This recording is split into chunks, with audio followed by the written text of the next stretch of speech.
Everyone has their own unique views and needs when it comes to financial success. If you'd like to leave your financial woes behind and live a life of financial freedom, you've come to the right place. Welcome to the Saving with Steve show, hosted by Steve Sexton. The show will help you with the ins and outs of money. We talk about financial issues that could be costing you thousands of dollars and keeping you up at night.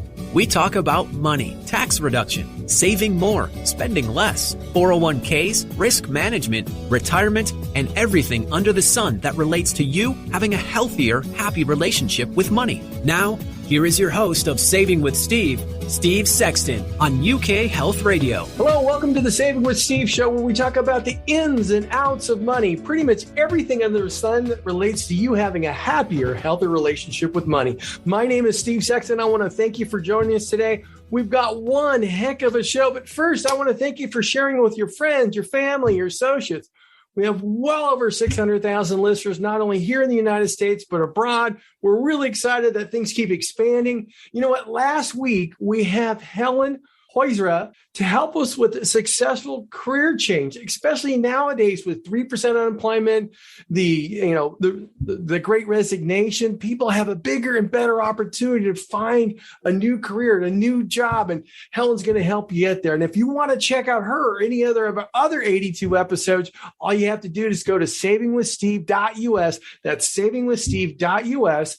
And Helen's episode is episode 82 if you're looking for a career change. This week, I'm going to be talking about romance scams. We're going to talk about all the stuff that people do to scam people out of their money, how they're using crypto romance scams, how they work, what's the dynamics behind it, what you can do to protect yourself, and if it happens to you, where you can go.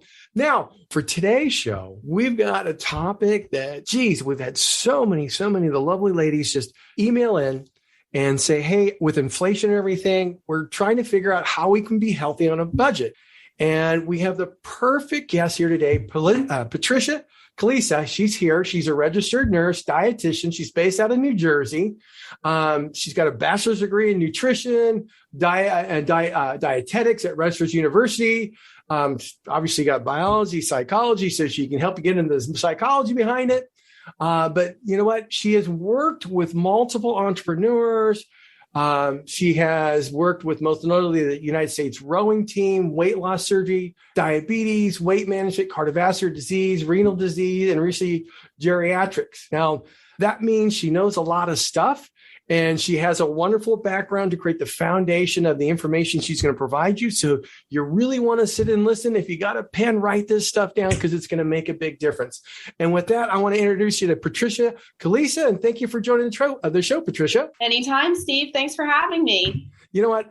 This is just something else, because I was actually talking to my wife yesterday about this, and she's just like, you know, how do you do it? You know, how do people keep in a budget, stay nutritious? And there's so many myths out there about, you know, no GMOs, we have to go organic, all that kind of stuff. And I know we're going to be talking about that all today, but you know what? It was just real interesting. There's a lot of little, I want to say, marketing that goes out there that says you got to do this, you got to do that in order to be nutritious. And you know what, the reality is that might not be the case, or could be the case. And that's why we have here to dispel all that stuff. So now what I'd like to do is, you know, how should somebody go about compiling a list prior to grocery? You know, what are the tips for doing that? How does somebody do that in the store? Because, you know, I mean, I'm a guy, but you know, and it doesn't matter if you're a guy or girl, but you know, I kind of have a list in my head, but when I see something else that looks kind of cool, I get it. And that might not make the best situation for being nutritious. So how would you go about doing that? Yeah, absolutely. So, you know, to start off a list, I would say it is about the planning. And I know that's not really easy for people given the busy times right now. But the best way to make a list before you go grocery shopping is to think about, okay, how can I incorporate all the food groups, number one? So we have our produce, we have our proteins, and our grains. So think about what are some of your favorite foods from those different food groups and what can be made for multiple meals. Okay, so I got to ask this question. Plant-based proteins, what are they? Help me with some examples. Absolutely, Steve. So some plant-based proteins are pretty much what can be grown. So some of the popular ones here have been chickpeas and edamame, black beans, pinto beans, and tofu. So they're all very cheap and can be bought in bulk. So I could find a block of tofu for $1.99. It's just the difficulty of it is some people don't know how to prepare it, but there's just so many different recipes online that make it better for us. And on top of that, it has just as much protein as your animal products. And, a lot of people are trying to eat less animal products for many reasons, for the environment, and also because animal products are just getting more expensive. So you are able to get enough protein in your diet, even if you're not buying something as expensive as, let's say, red meats or fish, for example. Mm-hmm. Oh, yeah. Fish, tilapia, everything's gone up. It's almost as bad as gasoline. Oh, yeah. Okay, so you got to help. So where can they go to find wonderful recipes for tofu and other plant-based food where it might be a little dull or boring? So actually, there is a website that I think is working on increasing the consumption of fruits and vegetables and plant-based foods, which I want to say it's haveaplant.org. And you can simply look up tofu recipes, bean recipes online. I think there's also a bean website as well. You can really find anything these days. I can send you the link after this if you'd like, so you can give it to your viewers as well. Our viewers would love it. Yeah, throughout the years, you just hear of so many different sites as a dietitian, and it's like really difficult to put all the names together, but I can definitely get that to you, Steve. Oh, I love that. You know what? And one of the places that people can go to for coupons is obviously coupons.com. They know how to link everybody across the place. And, if you're shopping, that's wonderful. Now, okay, so let's go to bulk, buying bulk. Okay. So when people look at buying bulk, you know what, it's just me and my wife now, and our kids are out of college and all that kind of good stuff. So we're really not buying all that much milk. So bulk doesn't make sense. And in some cases, you know what, we'll buy rice and, it'll be the big bag of rice and it's relatively inexpensive and that'll last a long time. But when you're looking at things like potatoes and a lot of people are starting to put like a jar of carrots and a little jar of water, they're doing celery. For things, and also just storing the right foods in the refrigerator is important as well. Sometimes I see people putting tomatoes in the refrigerator, tomatoes, apples, things that should be kept at room temperature, and that can accelerate the process of, decay and molding as well. So that's something to keep in mind for sure. So where can people find a list of things that they shouldn't be putting in the refrigerator? Because you just, apples, we put those in the refrigerator all the time. I didn't realize that it helps them decay it. Yeah, in some cases, yes, especially when you open it, it starts to brown really quickly. There are some ways to keep it stored for longer. I know citric acid or like lime juice, for example, is a great way to preserve things like apples, lemons. Now, in terms of a website where you can find this information, I know you got some viewers from the United States. So I want to say it's USDA is the one that typically posts the storage information for food. It's either USDA or FDA. I'm almost positive it's USDA. Okay, great. Yeah. Okay, so what we're going to do is we're going to take a quick break. And we'll be right back. Got to pay some bills with some advertising. So, hey, everybody, stick with us. We're right back with more Patricia. She's going to help us with nutrition on a budget. And we'll be right back with some more Saving with Steve. So stick with us. More expert advice for having a happier relationship with money still to come on the Saving with Steve show on UK Health Radio. UK Health Radio, the station that makes you feel good.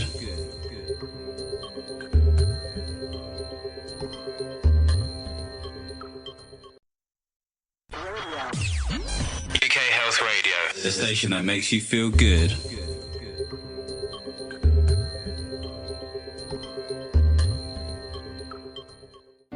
Welcome back to the show that is here to help you achieve your financial goals. It's the Saving with Steve show. Now here's your host, Steve Sexton on UK Health Radio. Hey, I want to welcome you back to the Saving with Steve show, where we talk about the ins and outs of money, but pretty much everything in the sun that relates to you having a happier, healthy relationship with money. Now, we're all about uplifting you from a spiritual, financial standpoint. I'd like to thank a couple of our affiliates at UK Health Radio, BBS Radio, and AM/FM 247, as well as New York Radio TV. And, again, we have Patricia Kolesa. She's talking to us about nutrition on a budget. Now, I can tell you're pretty knowledgeable and you're pretty passionate about this. So what really kicked off your passions towards nutrition there, Patricia? Yeah, Steve. So, when I was in high school, I was doing a lot of cooking classes, and I knew that a part of me wanted to be in healthcare. I didn't know exactly what yet, but I grew up with my parents and we were looking at nutrition labels growing up, and just food brought everybody together. And from there, I just wanted to sort of combine my passion for helping others as well as my love for food.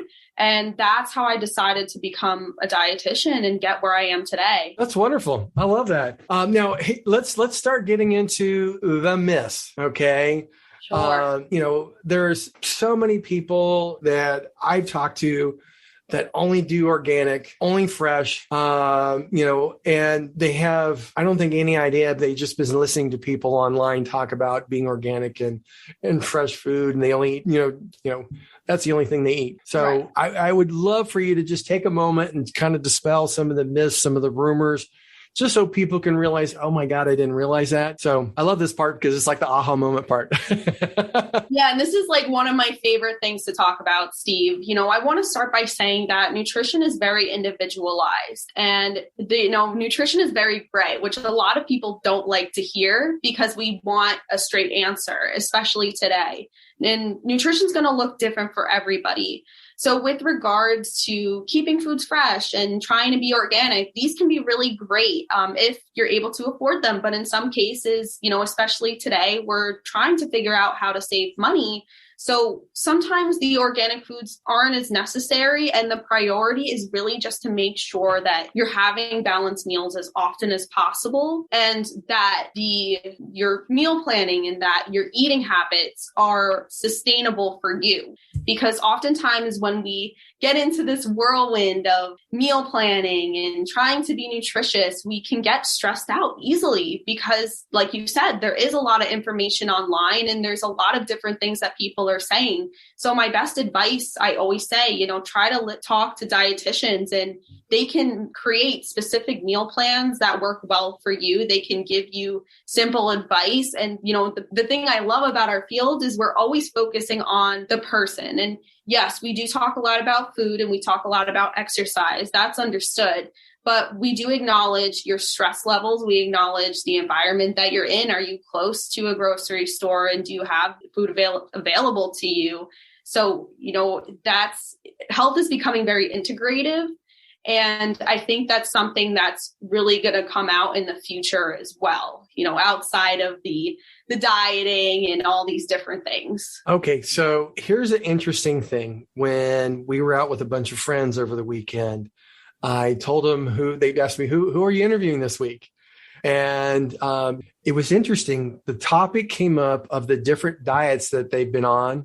Like there's this one where one of them gets into the 21-day fix, and they only eat certain things while they're working out for the 21 days. And yeah, they lose some weight, but then it's back on again. And, the husbands are going, oh my gosh, she's like in super B mode just because she's not eating enough, not sleeping right. She's always tired. And then when she's done with it, she's happy again. So, help us with that. I know that, my wife goes with diets. I personally never been a diet person. I've always just worked out and tried to eat right. But I know a lot of people are on these diets and they go for a certain period of time. And it lasts, but there's not, the weight loss doesn't last, or the physical effects don't last because they're not sticking with it. How can somebody move into something that would create a balanced diet, nutrition, easy to do the fitness side of things, as opposed to going through these crash diets or paying for these crash diets and not really getting the result because it's gone in a couple of weeks or a month or two after they finished? Yeah, absolutely. So something we do as dietitians is we start with small changes. First we start off with kind of looking at you and saying, all right, like I said, what foods are accessible to you? What foods do you like, first of all? Because, a lot of people that go on these diets, for example, let's give keto an example, because I know that's a very much popular diet going on right now. The products are keto version and they might taste different. So people don't like things that don't taste as good to them, for example. So we want to be able to incorporate foods that you enjoy, number one. Number two, again, targeting all those different food groups. And most people, they might say, oh, I don't like fruits and vegetables, but we can find a fruit and vegetable or vegetable that we can put in your diet that hits that. It's just a lot of critical thinking, Steve. Like I keep bringing up, nutrition is very individual, and one thing that works for one person might not work for the other. So again, that's where the dieting comes back. Is it okay if our listeners or viewers get in contact with you, and how would they do that? You can find me on social media. I have a Instagram and a TikTok, both under the Dietitian Dish with a T. Mm-hmm. Or you can email me. I'm definitely opening up to that because I love to answer questions and I really love to help other people as often as I can. My email is dietitian followed by a dot and then Trish, TRICH @gmail.com. That's wonderful. One of the things that I did is I looked into your background and all that stuff, and I thought this was a really cool mission statement. And it says here, your mission is to help women like yourself become more curious, excited about food, and find exercises that they enjoy, so they can achieve overall health without adding stress or weight loss and dieting. So I think that's wonderful. And could you help us with that email one more time? It's dietitian.trish@gmail.com. Perfect. Hey, Patricia, I want to thank you for joining the show today. It was wonderful to have you. I appreciate you taking the time to eliminate the misinformation, and also give some resources of where people can go to. So thanks again. I wish you well with your endeavors. And you know what? Maybe we'll have you back here in a few months and see how things are going. Of course. That sounds great, Steve. Thanks again. Hey, stay safe, stay healthy. I know you will. So we'll see you next time. Bye-bye. See you next time, Steve. That was Patricia Kolesa. She is a dietitian. She, loves to help people out with nutrition and on a budget, health, the whole shot. If you, again, want to get in contact with her, go to dietitian.tricia@gmail.com. So you want, again, that's dietitian.tricia@gmail.com. Now, hey, you want to stick with us? We're going to be right back. We're going to be talking about some dating scams. What's going on? What can you do? How can you protect yourself? And if something happens to you, where you can go. So stick with us. We're going to be right back with more Saving with Steve. More expert advice for having a happier relationship with money still to come on the Saving with Steve show on UK Health Radio. Welcome back to the show that is here to help you achieve your financial goals. It's the Saving with Steve show. Now here's your host, Steve Sexton on UK Health Radio. Hey, welcome back to the Saving with Steve show, where we talk about the ins and outs of money. Pretty much everything under the sun that relates to you having a happier, healthier relationship with money. My name is Steve Sexton. I want to thank you for joining us. I want to thank our affiliates at UK Health Radio, BBS Radio, and AM/FM 247, our syndicator. We are talking about scams, specific romance scams. Okay. And I just want to talk to you about what I read on the FBI's Internet Crime Complaint Center. And you know what? A woman on the video, her name was Darlene, tells us a story of how she was scammed. Here's how it worked. I gave him my phone number because he seemed so authentic. That's what she said. Well, within 3 weeks or so, he was expressing that he was falling in love with me. The man she called was Giovanni. Told her he was an architect and a contractor who traveled to Turkey for jobs and asked for a loan of $30,000. Then he needed more money. And we're going through this forever. And we're going to get married, he told her. Darlene began to see the flags, but ignoring them. She said in the end, she gave him $530,000, her entire retirement fund, which is why nearly at the age of 74, she's still working, she said. And you know what? She asked these questions. How could I have fallen for this? But the reality is it happens to so many people from all walks of life. You know what? The reality is you don't want it happening to you. What's really interesting is the FBI received more than 25,000 romance fraud complaints in 2021 alone. Victims at the end of the romance scam can feel manipulated. Family relationships, marriages can be torn apart. And the toll that one of these scams can take is devastating. Okay. Let's talk about, in fact, these scams, people between the ages of 45 and 55 are the typical culprit, okay? Not the culprit, but they're the typical victim. They have a little money, they're a little lonely, they're going online, and it's one of those things that you really, really want to watch out for. Now, even in the military, these things are happening. According to CID, the Computer Crimes Investigation Unit also cautions soldiers themselves to be on the guard for what's called a sextortion scam, okay? And these scams, criminals engage in online sexual activity with an unsuspecting service member and then demand money or favors in exchange for not publicizing potential embarrassing images or information for information. And they caution the soldiers, never send money to someone claiming to be a soldier, okay? That's the most common scheme involves criminals, often other countries, most notably from West Africa countries, pretending to be U.S. soldiers serving in combat zones or other locations overseas. These crooks are often present documents and proof of their financial need when victims ask to wire them money. So it's really, really important to understand what's going on, okay?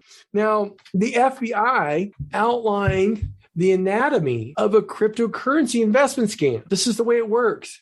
The scammer initially initiates contact and typically made via dating app. Again, dating app. Or other social media sites like Twitter, Facebook, Messenger, whatever. The swindler gains the confidence and trust of the victim by establishing an online relationship and then claims to have knowledge of cryptocurrency investing or trading opportunities that will result in substantial profits. They talk about how great they are with investing, okay? And then what they'll do is they'll suggest you buy cryptocurrency, send it to an online wallet when the victim thinks that it's an investment website, but in fact, it's the scammer's website, okay? The con artist directs the victim to, again, a fraudulent website or an investment opportunity. After the victim has invested an initial amount on the platform and sees an alleged profit, which means they allow them to take out a little bit of money and there's a little profit there, the scammer allows the victim to withdraw a small amount of money. And this is the way they get trust with you. As for a successful withdrawal, the criminal instructs the victim to invest a larger amount of money and often expresses the need to act fast. When the victim is ready to withdraw funds again, the scammer invents a reason as to why they cannot happen. The victim is informed that additional taxes or fees needs to be paid, or the minimum account balance has not been yet to allow withdrawal. This is interesting. The claim entices the victim to provide more funds. Sometimes a customer service group gets involved, which is also part of the scam, that says, hey, you got to go and do this. Victims are not able to withdraw any money, and the scammer most often stops communicating with victims after they cease to send additional funds. Now, I want to be very clear about this. I work with people in the financial consulting business, and I know of 3 people right now that have been affected by these romance scams, and one was just like this. The only difference is she took the money out of her IRA and she told me it was this guy in New York and he was going to invest in this. She's going to double her money inside of 6 to 9 months. It was too good to be true, the whole shot. And you know what? She lost the money. Remember how I told you the FBI's received 25,000 complaints in 2021? It's probably twice that much because people have such embarrassment that they got hit with that. In fact, this client got hit with that and she wasn't going to claim it until the IRS says, hey, you know what? You're going to have to pay the taxes on that $250,000. And she finally had to claim it for that, hey, I got scammed, filed a police report, the whole shot. So with that, I want to thank you for joining us here on Saving with Steve. We'll look forward to seeing you next week. Same time, same channel, right here on Saving with Steve, where we're going to give you our best advice, one, to help you retire smarter, and we're going to go through the ins and outs of money so we can benefit you. So look forward to seeing you next week right here on Saving with Steve. Stay safe, stay healthy. Bye-bye. Thank you for joining us on the Saving with Steve show, hosted by Steve Sexton on UK Health Radio. To learn more about the show and how to become a guest or sponsor, visit savingwithsteve.us. That's savingwithsteve.us. Join us again next time as we continue to talk about everything under the sun that relates to you having a healthier, happier relationship with money. This has been the Saving with Steve show, hosted by Steve Sexton on UK Health Radio. Everyone has their own unique views and needs when it comes to financial success. If you'd like to leave your financial woes behind and live a life of financial freedom, you've come to the right place. Welcome to the Saving with Steve show, hosted by Steve Sexton. The show will help you with the ins and outs of money. We talk about financial issues that could be costing you thousands of dollars and keeping you up at night. We talk about money, tax reduction, saving more, spending less, 401ks, risk management, retirement, and everything under the sun that relates to you having a healthier, happy relationship with money. Now, here is your host of Saving with Steve, Steve Sexton, on UK Health Radio. Well, welcome to the Saving with Steve show, where we talk about the ins and outs of money. Pretty much everything under the sun relates to you having a healthier, happy relationship with money. My name is Steve Sexton. I want to thank you for joining us. Hey, our listeners and viewers keep growing each and every week here in the United States as well as internationally. So we're really grateful to our affiliates at UK Health Radio, BBS Radio, and AM/FM 247. Last week, we had Alan Nevin. Alan Nevin's the Director of Economic and Research at the Expert Group. He's also the San Diego Associate of Realtors Chief Economist.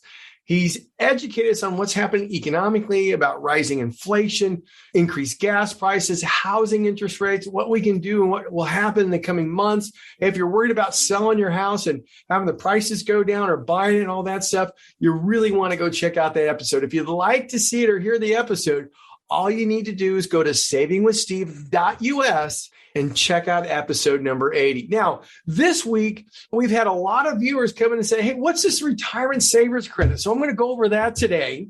Life's changing for a lot of people because of COVID, big resignation. Companies are laying off people because they're worried about inflation. Unemployment is down to 3%, and we still have 11 million jobs to fill. There are more jobs available now. In fact, 60% of middle income workers are looking at making a career change. Many older workers are going back to work because of inflation and cost of living and all that. A lot of us are in jobs we hate. Well, we have Helen Hoisra here today to help us make a successful career change. Now, Helen is a career development expert, award-winning author, public speaker. She founded Career Coach Entrepreneurs Academy. It's a certificate program, inventor of the Elevation Career Assessment. She has a real gift for uncovering talent and directing it to achieve extraordinary results. So we can't wait to talk to Helen. She's going to be with us in just a moment. But first, hey, what's that retirement credit stuff? Well, Uncle Sam wants you to save for retirement, so much so that he's offering a tax credit for doing so. The Retirement Savings Credit, for short, is a tax credit worth up to $1,000, or if you're married, $2,000. Now, it's really designed for mid and low income taxpayers who contribute to a retirement account. You're eligible for Savers Credit if you are over 18 or older, not a full-time student, or not claimed as a dependent on anybody else's tax return. But that doesn't necessarily mean you get it. You must also make a retirement plan or an IRA contribution and fall under the maximum adjusted gross income caps the IRS has set. So, for example, in 2022, if you are married, joint filer, okay, and your adjusted gross income is under $68,000, hey, you qualify for this tax credit. If you're head of household, it's $51,000. Or any other filer, it's $34,000 here in 2022. Now, as I said before, the tax credit was set is worth up to $1,000 for individuals, $2,000 for filing jointly. Keep in mind that a credit is not the same as a tax deduction. It's better. While a tax deduction just reduces the amount of your income that is subject to taxes, a tax credit reduces your actual tax bill dollar for dollar. So that means if your bill's $1,000 and you get a $1,000 tax credit, it's zero, okay? The value of the Savers credit is calculated based off your contributions to a traditional IRA, a Roth IRA, a 401k, simple IRA, or ABLE account, 403b, or a 457 plan. Think of it like this. If your adjusted gross income is under $41,000 and you contribute $1,000, you're going to get a $500 tax credit. If your income's between $41,000 and $44,000, you give that same $1,000, you're going to get a $200 tax credit. If your adjusted gross income is between $44,000 and $68,000 and you're married, obviously, you know what? And you contribute that same $1,000, you'll get a $100 tax credit. Okay. So it's a little different if you're head of household or other filers. It caps out at 51 and so on. So we've just calculated. If your contribution is made to a traditional IRA, 401k, or other account that offers a tax deduction for contribution, your taxable income will also be reduced by the amount of your contribution. Think about this.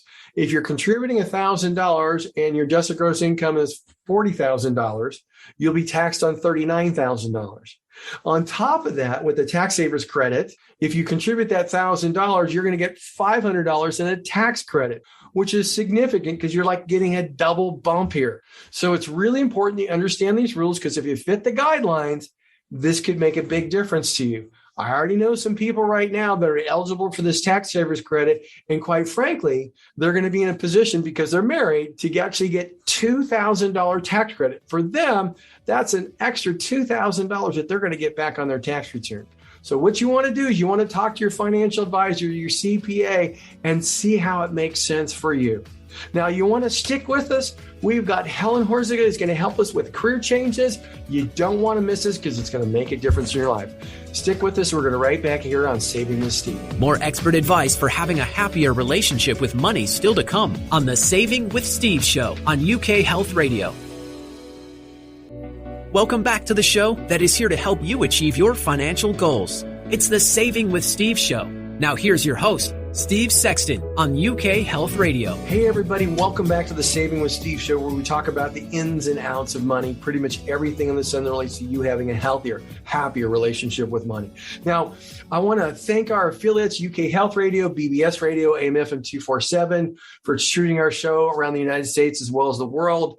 Hey, we really appreciate you sharing it with your friends and your family, and we hope we give you information that makes a difference in your life. Now, if you'd like to go check us out, you can go to Spotify, Google Play, YouTube. All the episodes are up there. You can go to Saving with Steve Sexton on Facebook, and you can get all the behind the scenes stuff, watch the recordings live before they're edited, before any commercials are in there, the whole shot. Now, with that, again, we have Helen Horziga. She's a career development expert, award-winning author, and public speaker. Okay. She's the founder of Career Coach Entrepreneurs Academy. It's a certificate program, and she's the inventor of the Evaluations Career Assessment. You know what? She's got the gift to uncover talent and direct it to the extraordinary results. She holds master's and science degrees for career counseling at Cal State University in Sacramento, and professionally trained through Coaches Training International. Helen, just before we get really going into this, I always like to hear people's story, because it gives everybody context of where you're coming from. So could you just share your story? Why did you get into career counseling? Obviously, you help a lot of people, but why did you get into that? Well, thanks for asking. I was a classic liberal arts student, so I knew a lot about writing and psychology, and I was interested in all that. So I was drawn to something in the psychology field, but then when I looked at what it took to get into that work, it seemed like it was way too long. And to keep a long story short, basically when I was 26, I was in a job I really hated. Maybe I should just become a counselor. Everybody said, finally, like it was some obvious thing that I should have seen. And I jumped in my Honda and I drove to a lower cost of living town called Sacramento, California, and enrolled in a counseling program. And there was one other layer, which is important. Even though I knew I wanted to be a counselor, there was another decision point in terms of what kind. And when I saw that I could become a career counselor, it was like, that's it. I want to help people in normal adjustments in ways that are practical and work with people that are motivated to make their life better. That sounds really cool. I love it when people, I call it superpower, because sometimes people go through their whole life and they don't realize what their superpower is, and they're just grinding it out, being frustrated. Yeah. So I applaud you for that. And for everybody who's listening, if you're the person driving there going, God, I get out of this job, you want to find your superpower. If you do, you'll love every day that you work. It won't be hard. Probably work at it longer, and everybody will call you a geek about what you do, but that's the way it goes. So now I want to start with this one. Okay. Why do people stay in jobs they just hate? Well, for very good reasons, actually. I'm not going to criticize or judge. You need to make a living. You're trying to pay your rent. You're trying to be a responsible adult. You're trying to prepare for your retirement, all the things that your show is about. So your career is the single most important wealth generation that you have in most cases for most average people. And so when you have a job and you don't necessarily want to risk changing jobs, you feel scary, you stay. The bad news and the good news. Bad news is that the pain of being in a job you hate will keep getting worse. And it's like a roller coaster. You're like, oh, it's not so bad. I can do this. I should be grateful. And then it gets worse and you start cycling back and forth. And the day comes or the moment comes when you think, I can't sacrifice my health. I'm not being a role model to my children and the people I care about. I need to do something different or I'm not going to be able to live my life to a level that I'm going to be proud of. And that's really why I wrote the book. That's almost like having a friend that one day they're nice to you and the next day they give you a backhanded compliment. You just, after a while, it just builds up in a compound effect and you're like, okay, I'm done. That goes into my opening statement was 60% of middle income workers in the US are considering a career change. What's really driving that? There are a complex web of reasons, but some really fine articles have been coming out recently trying to parse that out. Not just like, wow, what an existential crisis and we had too much time to think. That's true. But one of the main drivers is people who don't want to get back into a commute and don't want to give up the life balance that they've achieved by being home for a while. Another driver is that people go to work with an array of personal and professional issues. And being home, they often found they were more productive, or they look back at getting into a job that they feel they can improve their salary. They can negotiate because we've got a talent shortage right now. The list is long, Steve, of reasons why even entry-level workers are saying, oh, gee, there's a lot of options out here. I should really give some consideration to some other choices. Following on that, then you feel this would probably be a good time to make a career change? I do. I think it's a good time. I think you're in a buyer's market. I heard a really good story that I really enjoyed a couple of days ago. A teacher who just could not imagine another year of remote instruction. She just wasn't digging it anymore. And she went down the street and she saw the local bar and she used to be a bartender. And she walked in and said, are you hiring? And they said, we are hiring. And she is making more money than she was before as a teacher. She's helping people. She has her life balance. I'm not suggesting that you're going to be able to walk down the street and get a job, but I think it's a good time to get a certificate, to go to short-term training, to confront your supervisor or your boss or the company and say, this is what it would take for me to stay. Would you be interested in working with me? So let's talk a little bit more about certificates. I did a news report here in the San Diego area for the local news, and we found that during the pandemic, many people started taking vocational classes, certificates, even looking at getting degrees, and were investing in their education to create leverage in order to negotiate with their current position or create skills so they can move on to the next position. Now, are you seeing the same thing? And if so, and on top of that, a second question is, what type of classes should somebody be taking to improve their skills? Because I think that's really important, because you don't want to take underwater basket weaving because that's not going to help anything. Right. So start with the self-assessments. Start with a good career assessment that is going to look at your values, the skills you enjoy using, your temperament, and your interests. And when you buy my book, you get an assessment that does that for free. And that was very intentional because people need to understand, don't go after a certificate program or a short course or, Lordy, a master's degree. If you don't understand who you are and what you're talented to do, what gets you up in the morning, what you would really be good at, all of that. So I'm just going to throw a couple of ideas out just to wet your whistle. If you've ever thought about being a bookkeeper, CPAs and bookkeepers are desperate for help. The trades, almost every trade that you can imagine, and you can easily get into a short course or a certificate program for becoming a plumber, become an electrician, go into construction. It runs the gamut. If you're interested in proofreading, or if for some reason you're listening to me and you think, I want to do what you're doing, that counseling thing sounds really good, I run a certificate program. So I think you really need to follow who you are and what you're passionate about. Don't just go out there and check off that box because it can be time consuming and expensive. Is that something that you see with people, that they select a position not really based off their values and they're anxious, tired, and upset with it? Like all things human, it's complicated. It might have met their needs when they were raising a family and what really mattered was putting food on the table. Mm-hmm. And they were proud of that. And maybe over time, they've mastered the job. It's not interesting anymore. Or you can have a great set of coworkers and a great supervisor. They can leave. The culture can just become poisonous.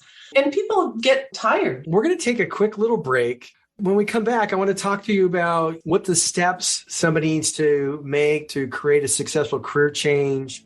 Your book, how does it help people improve the quality of their career transition? I'd just like to talk to you about some stories about some great career changes and things like that. So please stick with us. You might be going through this dilemma. You have this concern, this issue. You hate your job, whatever the situation is. Stick with us. We're going to be right back with more Helen. More expert advice for having a happier relationship with money still to come on the Saving with Steve show on UK Health Radio. UK Health Radio, the station that makes you feel good.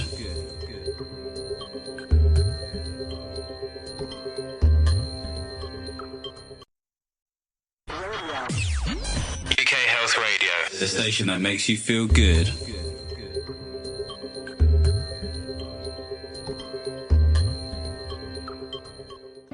Welcome back to the show that is here to help you achieve your financial goals. It's the Saving with Steve show. Now here's your host, Steve Sexton on UK Health Radio. Hello, welcome back to the Saving with Steve show, where we talk about the ins and outs of money. Pretty much everything under the sun relates to you having a healthier, happier relationship with money. We're talking with Helen Kolesa. We were talking about why people hate their job, how 60% of people, middle income workers in the U.S. are considering career changes. Why is that occurring? It's a good time to make a career change because the pay is up. People can do some things. We talked about educating yourself so you can put yourself in a position to increase your wages. But here's some of the big things. What are the steps that people need to take to make sure they have a successful career change? Remember, I mentioned that you'll go through what I call the roller coaster. And what accompanies being uncomfortable with your career or contemplating a change is almost always a level of anxiety, because you're making a big change, a big possible transition, and there's a lot at stake. Or you might be angry, frustrated, you pick your emotion. But I have never seen anyone come to me to make a career change that wasn't in a state of emotion. And that's not a great place to be when you're trying to make really good choices. So the first step is to manage your emotional state and calm down and be aware of the fact that there is absolutely a process you can follow. This is not rocket science. You will be able to make this career change. Calm down. And then you begin what I call the journey, which is do a self-reflective look at your identity. Who am I and who do I want to become? That's a great question. And then after you've got that piece, you've got a vision, now we can start the assessment. I mean, of course, it doesn't have to take forever, but it usually takes a number of weeks or months. And then you do your research. And in this day and age, you can use resources like Google, Indeed, LinkedIn to identify if you've got like a quilt of interests. I'm interested in radio. I'm interested in helping people. I'm interested in finance. I'm interested in working from home. I'm interested in helping people. Where does that all come together? You'll be able to find that just by searching those keywords and putting the pieces together. Be aware that your career is a design problem. It's not a matching exercise. There's not a single thing. There's a combination of things that would make you happiest. That will bring you to what I call the moment of truth, where you will be begging me and everyone else in the world that this is going to work out. It takes guts. It takes courage, and you will step forth into something new and feel like you're really living up to your potential. Making a career change is a super self-esteem boosting thing to do. I think that's really great, because there was times way back in my life where I was frustrated and I was like, I just got to get out of here, in that emotional state that one's in. Quite frankly, I probably made a bad decision at least once. But then when I realized that, hey, this is really about finding the perfect fit for me, then it became more of a logical process that I had to follow. And it's almost like an if-then type thing. I'm not a computer guy, but I mean, like, if this happens, then this happens, if this is a fit. And I was able to find a position at one place before I went on my own. But I got to say, it couldn't have been better suited for me in that environment and the way I operated, because I looked at the fit. So I just got to say, I love what you said, because it makes a lot of sense. Now, how does your book help people improve their quality of their career transition? I think the key is you need to know what to do. Where do I start? What is the structure of a successful transition? What first, second, third, fourth? So I laid that out very clearly with a model that is the structure for the book. And then I have story after story after story that kind of shows how you move through the structure. Not all of them have happy endings. Some of them are just validating that, yes, this is who I am and this is what I want. Other people who made dramatic changes. And then some people who maybe should have done something a little differently. So I think you need inspiration. You need a path to follow. You need an assessment, and you need good advice about do this, not that. I believe people can do this. Okay, so while we're here, tell everybody the name of your book, where they can get it, because I know it has the free assessment, which is worth it in itself. So the book is Elevate Your Career, Live a Life You're Truly Proud of. And, Amazon, Barnes & Noble, or my website, helenhoriza.com. All those places would be a great place to get it. Now, tell me some stories of great career changes. I'd love to hear about those because everybody wants to hear a positive story. One of my favorites is a gentleman who came to my office who was functioning as a paralegal who had finished law school, and he was flunking the bar exam, I think 3 times. Now, in almost any society, a lawyer is a very prestigious thing to be. And it's very expensive and time consuming to get to the point where he had. And he's like, I don't think this is right for me, but I don't know that I can give this up. I can't quit now. And I said, well, what do you really enjoy? And he apparently later told me, he said, gee, that was the stupidest question ever. Is this really all I'm going to get out of you? But he answered me and he said, you know what I like is luxury cars, luxury Jaguars, BMWs, that kind of thing. He said, I go to the auction on the weekend. I make more money selling luxury cars than I do as a paralegal. And I hate being a paralegal. And I'll make a long story short. He didn't want to be a car salesperson, but what he wanted to do was start his own dealership. But he couldn't because, and believe me, that is what all of your listeners are saying. Well, yeah, I want to be something, but I can't because, and they're all good reasons. And you've got to knock those down. And his biggest thing, of course, was how can I walk away from what I've done and how can I afford it? And I helped him negotiate a loan with his father with an interest rate and term. He opened up a little boutique downtown, and he is one of the most beloved sources in this town for a luxury motor car. That's awesome, because you would think the story would go like, well, he became a senior vice president at so-and-so, but that's not the case. In the reality, he's probably completely happy. And he knows how to make a lot of money at it, which is wonderful. That's the part where I love people find their superpower. Whatever it is, it is. And if that's you, you can do your own vital work and it makes life worth living. Now, what final advice would you have for someone who is unhappy in their job and ready to make a change? I'm going to take a little bit more out of that story. He had to have the courage to tell his wife he didn't want to be a lawyer, risk people judging him, going into an occupation that maybe didn't look as high status. So if you're making a change or you're considering making a change, do it for yourself. And in the end, everyone else who cares about you and loves you will be happier. And be true to yourself. I think that's wonderful. Everybody, this is Helen Horiza. Could you do us a favor and let everybody know how they can get a hold of you? Again, how they can get your book. We're coming to the end of our segment, and I'm just thankful that you're able to impart this information for everybody because I know it's going to make a difference in their life. Thank you. That means a lot to me. Probably the easiest single place is Helen Horiza. I'm sorry, it's not easy to spell. HORYZA.com. That'll get you to my services and my book. So, Helen, thank you so much. If you're okay with it, I'd like to have you back sometime in the future because what you offer and the advice you give, I'll just say this, it can't be told enough. Thanks. So I'd be happy to help. Thank you so much. I appreciate you being part of the Saving with Steve show. And I know it's all about the ins and outs of money, but making a career change is about the ins and outs of money. One of the biggest takeaways that I heard is make sure you do your vital work, find your superpower. And today's a great time for the job market to make a change. So thanks again, Helen. You have a great day. We'll see you. Okay, you too, Steve. Bye-bye. Bye-bye. Hey, everybody. That was Helen Horiza. It was wonderful to have her here. The takeaways that I have from that are just special. Go to helenhoriza.com, get her information, get that book, get the assessment, the whole shot. We had a wonderful show with Helen Horiza. If you're looking to make a career change, you definitely want to check her out. So look, we'll look forward to seeing you next week.